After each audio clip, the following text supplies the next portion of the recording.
J'ai investi 15 000 € dans le projet crypto d'un pote. Il a disparu avec l'argent. J'ai tout retrouvé. Julien, c'était mon pote de prépa. On s'était perdu de vue après les études, puis on s'était retrouvé 3 ans plus tard autour d'un verre.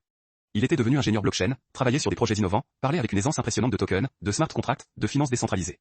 Moi, je comprenais la moitié de ce qu'il disait, mais il avait l'air de maîtriser son sujet.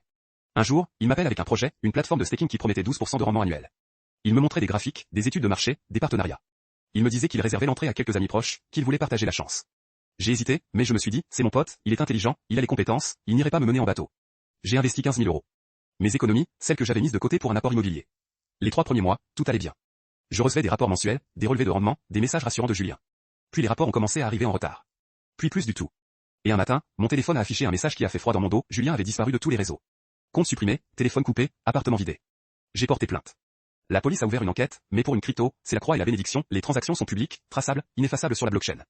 J'ai pris mes cours sur le fonctionnement des portefeuilles, j'ai utilisé des outils d'analyse de blockchain, et j'ai suivi l'argent à la trace. Chaque transaction, chaque transfert, chaque portefeuille intermédiaire. Après 2 mois de recherches acharnées, j'ai identifié un portefeuille qui n'avait pas bougé depuis 3 mois, celui où Julien avait transféré l'argent. Un portefeuille lié à son identité, enregistré chez un échange qui respecte la réglementation KYC. J'ai transmis toutes mes preuves à la police, qui a saisi le portefeuille. Et contre toute attente, j'ai récupéré 80% de mon investissement. Julien n'avait pas encore eu le temps de blanchir le tout. Il a été arrêté un mois plus tard à l'aéroport avec une valise pleine de cash. Il n'a jamais regardé mes appels, et je ne l'ai jamais revu. Aujourd'hui, j'ai une règle simple, je n'investis jamais dans un projet porté par un ami, aussi brillant soit-il. Les amis et l'argent, ça ne fait pas bon ménage. Et surtout, ne mettez jamais vos économies dans un projet que vous ne comprenez pas à 100%.